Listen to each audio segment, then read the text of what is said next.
Haleluya, haleluya, puji Tuhan. Shalom dan selamat pagi bagi kita semua keluarga besar Gereja Betel Indonesia Jemaat Mahasaroh Harapan Indah, Harapan Elok Sagara City, Makassar, Pekanbaru, Medan, Parongin, Layambat. Segala kemuliaan, pujian dan hormat syukur patut kita panjatkan kepada Tuhan yang sudah menolong memberkati kita sepanjang malam hari dalam istirahat hidup kita hingga pada pagi hari ini. Kita dibangunkan dengan tubuh yang sehat, tubuh yang diberkati oleh Tuhan.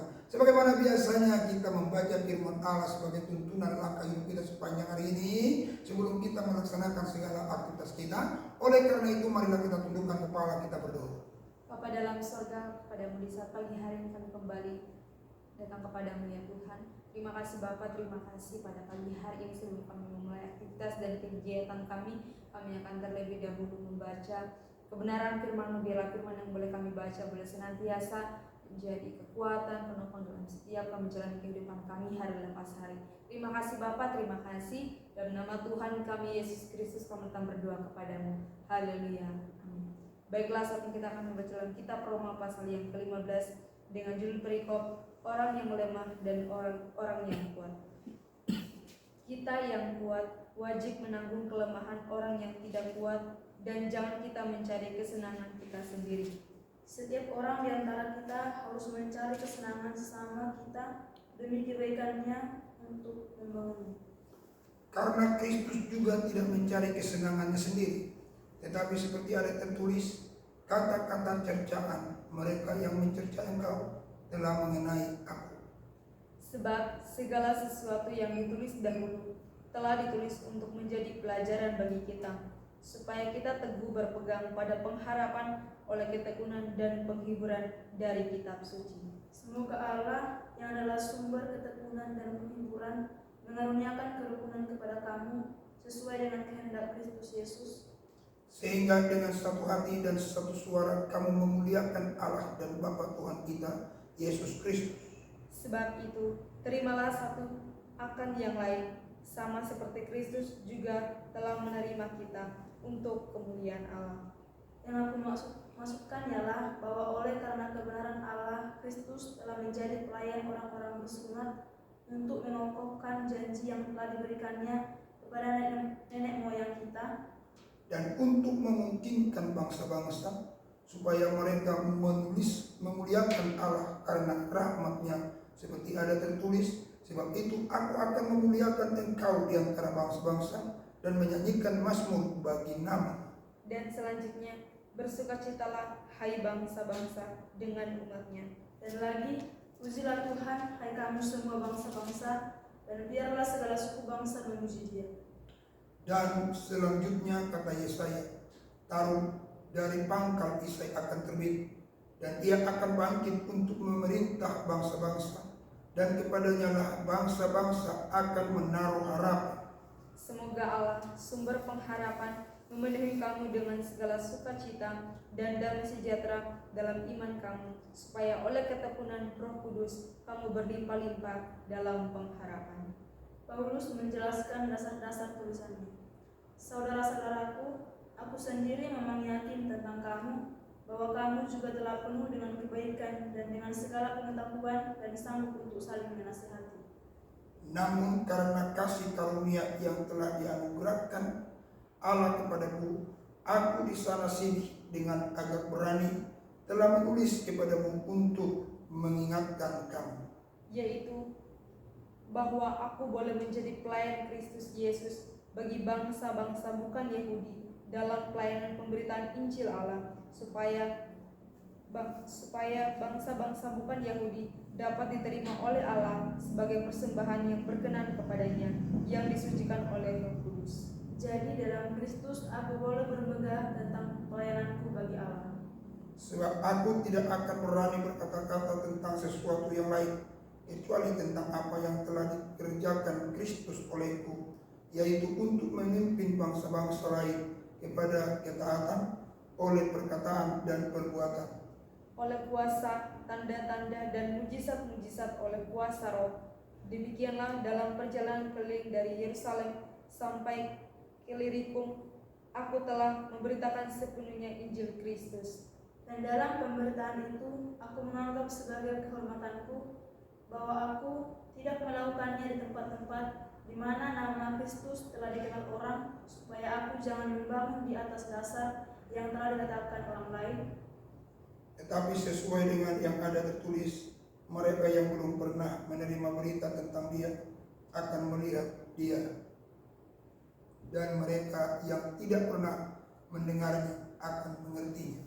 Harapan Paulus untuk datang ke Roma. Itulah sebabnya aku selalu terhalang untuk mengunjungi kamu.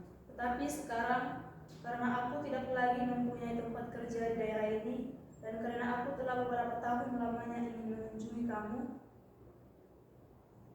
Aku harap dalam perjalananku ke Spanyol, aku dapat singgah di tempatmu dan bertemu dengan kamu, sehingga kamu dapat mengantarkan aku ke sana setelah aku seketika menikmati pertemuan dengan kamu.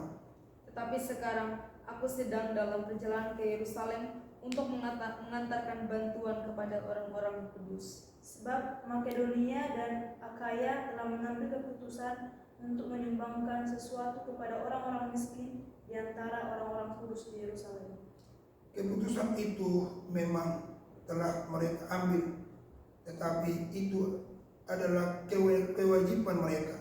Sebab jika bangsa-bangsa lain telah beroleh bagian dalam harta rohani orang Yahudi, maka wajiblah yang bangsa-bangsa lain itu melayani orang Yahudi dengan harta duniawi mereka.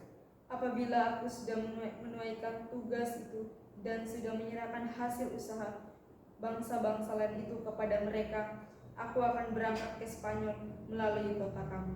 Dan aku tahu bahwa jika aku datang mengunjungi kamu, aku akan melakukannya dengan penuh berkat Kristus. Tetapi demi Kristus Tuhan kita dan demi kasih Roh, aku menasihatkan kamu saudara-saudara untuk bergumul bersama-sama dengan aku dalam doa kepada Allah untuk aku, supaya aku terpelihara dari orang-orang yang tidak taat di Yudea, dan supaya pelayananku untuk Yerusalem disambut dengan baik oleh orang-orang kudus di sana. Agar aku yang dengan sukacita datang kepadamu oleh kehendak Allah beroleh kesegaran bersama-sama dengan kamu. Allah sumber damai sejahtera menyertai kamu sekalian. Amin. Puji Tuhan, Tuhan memberkati kita semua. Tuhan memberkati firman-Nya bagi kita semua. Mari kita tunduk kepala, kita berdoa. Bapa di surga, bersyukur kami sudah diberikan Tuhan firman yang hidup dan menghidupkan kami sepanjang hari ini kemanapun kami pergi dan berada. Bapa di surga, hamba-Mu menyerahkan jemaat-jemaat-Mu Tuhan kemanapun mereka pergi dan berada, disertai Tuhan, dijaga Tuhan. Mereka yang bertani, berkebun, beternak, mereka yang berdagang, mereka sebagai karyawan, mereka sebagai pemimpin perusahaan, atau mungkin sebagai direktur kah, sebagai seorang anggota polisi kah, sebagai anggota TNI, atau mungkin pegawai negeri kah, semua kami serahkan dalam tangan-Mu. Ibu-ibu rumah tangga kah, orang-orang yang masih sekolah, diberkati oleh Tuhan, dijaga Tuhan, dilindungi, dipelihara oleh Tuhan. Terima kasih Tuhan, kemanapun mereka pergi dan berada, jagalah mereka dari segala kecelakaan, jaga nyawa mereka, jaga keluar masuk mereka dari sekarang sampai selama-lamanya. Tahirkan apa yang mereka makan dan minum, tahirkan setiap udara yang mereka hirup, tahirkan setiap apa yang mereka sentuh dan yang menyentuh mereka, sehingga tidak akan ada yang membahayakan umat-Mu ya Tuhan. Terima kasih Bapa, terpujilah Engkau. Dalam nama Yesus kami berdoa dan bersyukur. Mari yang Tuhan tangan terima berkat Tuhan. Tuhan memberkati Engkau dan melindungi Engkau. Tuhan menyinari Engkau dengan wajah-Nya dan beri kuasa karunia. Tuhan menghadapkan wajah-Nya kepadamu dan beri damai sejahtera. Kasih karunia Allah Bapa, anugerah Tuhan Kristus, persekutuan dalam Roh Kudus menyertai menjaga kita semua hari ini, besok, dan sampai selama-lamanya. Dalam nama Tuhan Yesus Kristus, haleluya, amin. Baik Bapak Ibu, jemaat terkasih, shalom. Maju terus ya, tetap tenang, semangat. Akhiri tahun ini dengan sukacita. Jaga kerukunan antara suami istri, jaga kerukunan antara jemaat, jaga kerukunan antar keluarga, jaga kerukunan antar tetangga. Nah, ini adalah merupakan sebuah karakteristik orang percaya supaya selalu mencintai kesatuan, ya. Karena ketika kita bersatu, ke situ Tuhan akan perintahkan berkat. Kita nggak perlu takut di tahun 2023 kalau kau hidup bersatu, ya. Khususnya suami istri bersatu, karena kita berkata jika ada dua orang di kolong langit ini sepakat, apa saja yang mereka minta Tuhan kabulkan. Jadi mari jemaat terkasih, saya mengajak kita untuk selalu hidup dalam kerukunan, hidup dalam kebersatuan Bapak Ibu Saudara.